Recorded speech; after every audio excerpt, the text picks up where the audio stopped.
Good morning, everyone. As many people can attest to, and even my own stomach can attest to, I am very much a fan of food. And so it's no wonder that the scene in today's Gospels is one of my favorites. Christ invites the apostles to come have breakfast. One of the jokes we had in seminary was that bacon is proof that God is real and that he loves us. But I digress. Throughout the Gospels, Christ is often found eating or feeding a great multitude of peoples. In Luke, the apostles recognize him after he's broken bread at the dinner table. He has his feet washed with the tears of the woman as he's eating a meal. He fed the 5,000 like the kings of old, and even the night before his crucifixion, he ate his last supper with his apostles. All of this alludes to something much greater, though. It alludes to the importance of the human body. Throughout the centuries, various heresies have popped up suggesting that the body is inconsequential or evil. People have even suggested that we are souls trapped inside of a body. Sometimes they even suggest that we are a body with a soul, or a soul with a body. But none of that is true. None of it. Because we are both body and soul. Just as you can't have a dollar bill without both the paper and the ink, so too we can't have a human person without both soul and body. As human beings, these two things intimately make up who we are. And we are pretty much stuck with them for eternity. We don't get a choice in that. For Jesus, his physical body wasn't just something that he wore while on earth, but it was a part of his very being, who he was at his core.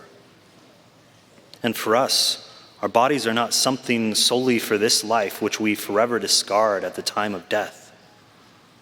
Really, truly, as human beings, we are composed mystically, mysteriously, beautifully created as both body and soul. The Catechism tells us that the flesh is the hinge of salvation. We believe in God who is creator of the flesh. We believe in the Word made flesh in order to redeem the flesh. We believe in the resurrection of the flesh, the fulfillment of both the creation and the redemption of the flesh. So why do I mention this? Because both are inherently important, and neither one can be neglected. And what's more, this points to our own resurrection on the last day. By death, the soul is separated from the body. But at the resurrection, God will give incorruptible life to our own bodies. Just as Christ is risen and lives forever, so all of us will rise on the last day with him. Just as in the ascension, Jesus took his resurrected body with him back to the Father, we too at the end of time will receive back our glorified body for entrance into heaven. The body is a profoundly good part of how God has created us. The body is holy. Thus, what we do with our bodies really matters. It matters because it is through our bodies that we come to know more deeply who we are at our core. Come to know who we are and who God has made us to be. And we discover this through our bodies. And more importantly, we come to know more intimately just who God is through our bodies. It is through our bodies that we offer sacrifice and worship to the Father. It is through our bodies that we give praise to Jesus Christ.